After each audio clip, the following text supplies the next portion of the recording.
Algebra factorisation बनाने का जाने असली मेथड कि असली मेथड क्या होता है और लोग कहाँ पे बताते हैं, जो बच्चा हमेशा कंफ्यूज रहता है।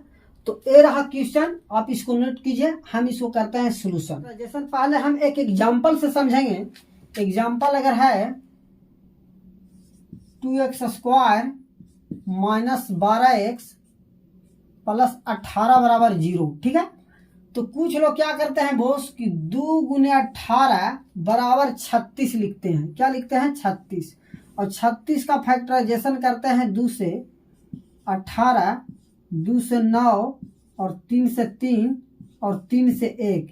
कहने का मतलब है 2 गुने 2 गुने 3 गुने 3 बराबर 36 लिखते हैं। और फिर बोलते हैं कि 6 गुने 6 बराबर 36 और -12 लेना है तो -6 और -6 बराबर -12। और यहाँ पे सेटिंग करके लिखते हैं 2x स्क्वायर -6x प्लस 18 बराबर 0। तो बच्चा यहाँ कंफ्यूज होता है कि सर यहाँ -6 लिखे, लेकिन यहाँ पे 6x और 6x क्यों लिखे, यहाँ पे कंफ्यूजन होता है। तो कंफ्यूजन दूर करने के लिए आपको असली मेथड जानना जरूरी है, क्योंकि असली मेथड आप नहीं जानिएगा तो जिंदगी भर कंफ्यूज रहिएगा, फिर मैथ समझ में नहीं आएगा, मैथ में इंटरेस्ट नहीं आएगा। या मैथ में एक एक पॉइंट जानना होता है, ठीक है, कि पॉइंट का डिग्री में वैल्यू कितना होता है ये भी बच्चा नहीं जानता है, क्योंकि टीचर भी नहीं बताया है कंप्लीट से, ठीक है। और बताया भी होगा तो कुछ बच्चा इतना नादान होता है बताने के बाद भी नहीं सीखता है। तो उसी कंफ्यूजन को दूर करने के लिए आपको सीखना है कि कहाँ से आता है। तो देखिए, सिर्फ कोफिशिएंट से गुना नहीं होगा बॉस, ठीक है, यानी x स्क्वायर के कोफिशिएंट से नहीं गुना होगा, बल्कि पूरा इसका 2x से 18 से गुना होगा। यानी 2x स्क्वायर गुने 18 करेंगे तो आएगा 36x स्क्वायर, ठीक है। अब हम फैक्टर कर लेंगे 36x स्क्वायर को, फैक्टर करते हैं, यानी 36x स्क्वायर है तो x स्क्वायर को छोड़ देंगे और 36 को हम फैक्टर कर लेंगे। तो 36 को फैक्टर करके लिखेंगे 6 × 6 तो आ रहा है 36x स्क्वायर, ठीक है। और -6x और -6x क्या आ गया? -12x। यानी गुना करने से मेरा फर्स्ट टर्म और लास्ट टर्म वाला आना चाहिए, और जोड़ने या घटाने से बीच वाला मिडिल टर्म आना चाहिए, ठीक है। 36 का फैक्टराइजेशन आप ऐसे कर सकते हैं, 2 से कर लेंगे तो 18, 2 से 9 और 3 से 3। x स्क्वायर है तो x स्क्वायर लास्ट में हम इंक्लूड कर लेंगे इसमें, ठीक है। तो यहां से ये मालूम चलता है कि 2x स्क्वायर और 18 का गुना होता है, यानी फर्स्ट टर्म और लास्ट टर्म का मल्टीप्लाई होता है, और बीच वाला टर्म को जोड़े या घटा के लाना पड़ता है।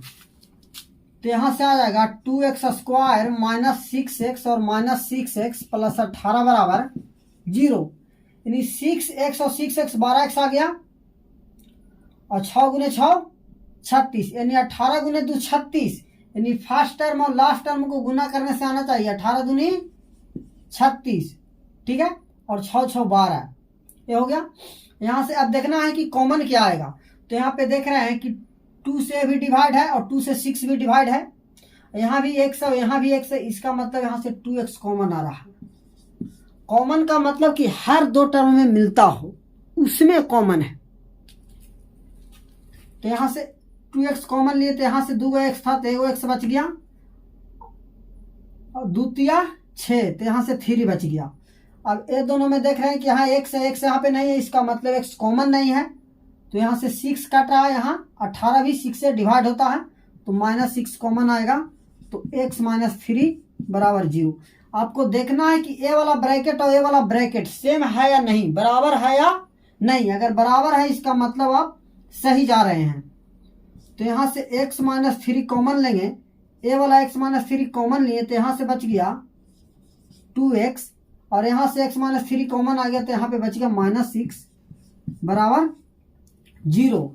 x -3 और 2x -6 बराबर 0 अगर हो गया तो कोई भी 2 संख्याओं का गुणनफल 0 कब होगा? जब दोनों संख्या 0 के बराबर होगा। यानी कहने का मतलब है कि आपसे पूछा जाए कि 2 ऐसी संख्या बताओ जिसका गुणनफल 0 है, तो आप बता ही नहीं सकते हैं, सिर्फ होगा तो 0 0 0 गुना 0 0 होगा, बाकी कोई भी दो संख्या को गुना कीजिएगा तो आपस में 0 कभी नहीं होगा। इसका मतलब है दोस्त कि ये वाला टर्म 0 के बराबर होगा, ये भी 0 के बराबर होगा, तो दोनों को बारी बारी से हम 0 के बराबर रख दे रहे हैं।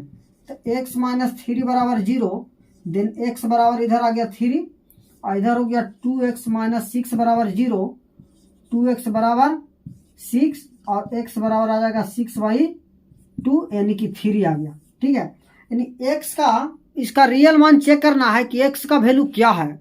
हम जो लाए फैक्टराइजेशन करके वो सही है या गलत है, तो आप चेक कर सकते हैं। कैसे?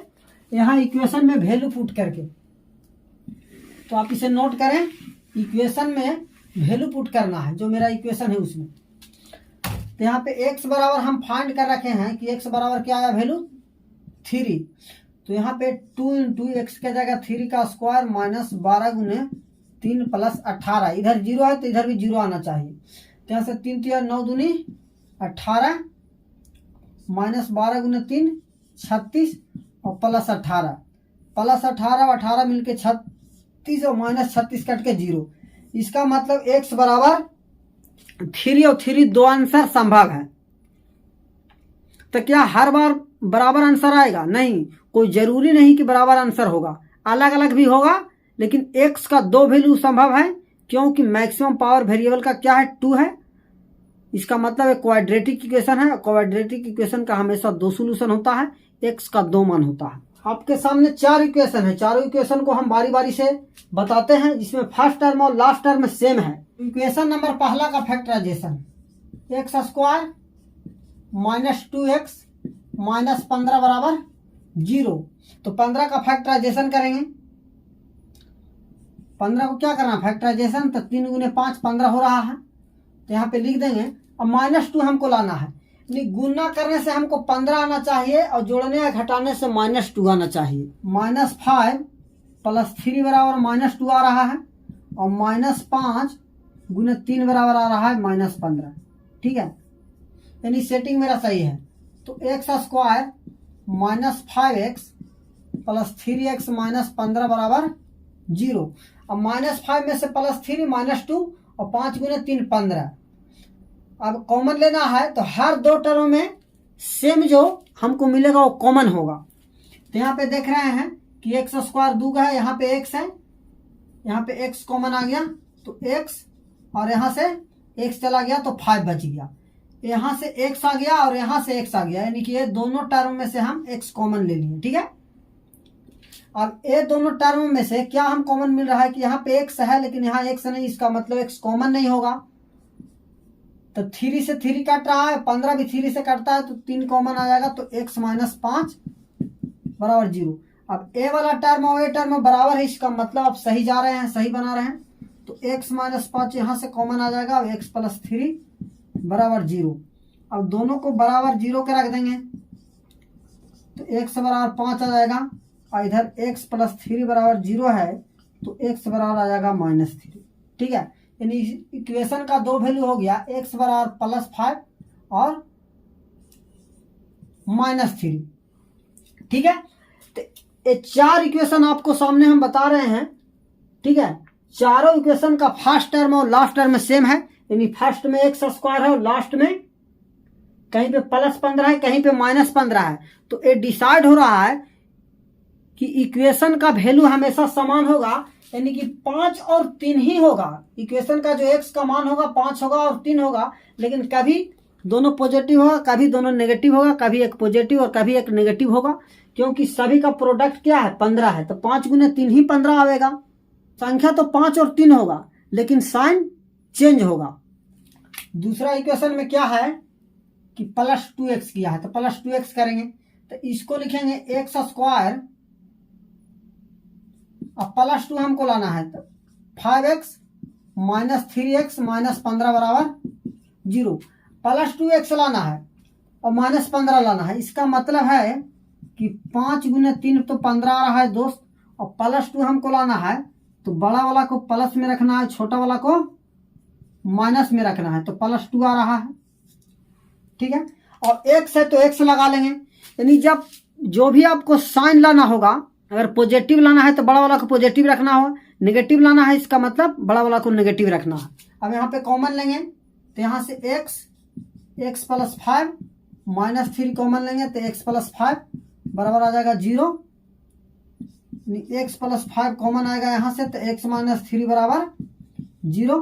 यहाँ से x बराबर निकालेंगे तो प्लस 5 है तो माइनस आ जाएगा, माइनस 3 वाला प्लस 3, यानी इसका वैल्यू क्या आया था, इसका x बराबर आ गया 5 माइनस 3 और इसका x बराबर आ गया माइनस 5 3। अब थर्ड इक्वेशन लेंगे, इसको आप नोट करें, x square minus 8x plus 15 बराबर 0।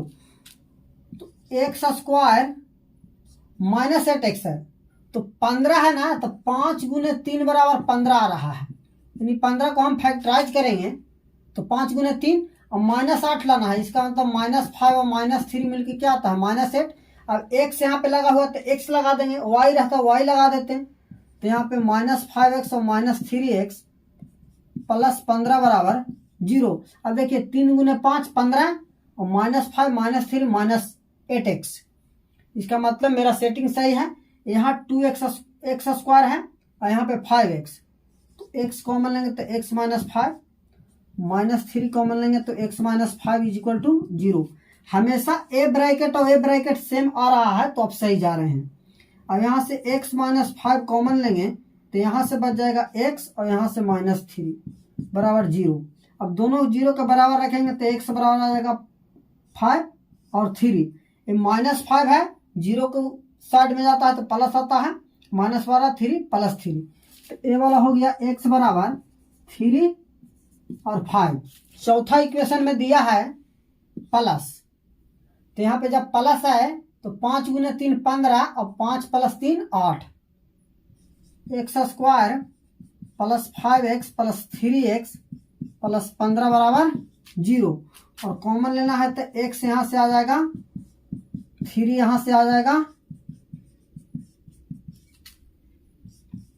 x प्लस 5 और x प्लस 3 बराबर 0, और दोनों को 0 के बराबर रखेंगे तो x बराबर आ जाएगा माइनस 5 और माइनस 3, तो इसका वैल्यू हो जाएगा x बराबर माइनस 5 माइनस 3। आप इसे नोट करें, आपके सामने 4 इक्वेशन हम बना के दिखाएं, तो आप नोट करें और कमेंट बॉक्स में इसका आंसर लिखें। ये 4 क्वेश्चन आपको सामने वाला रहा, इसका आपका आंसर लिखना है।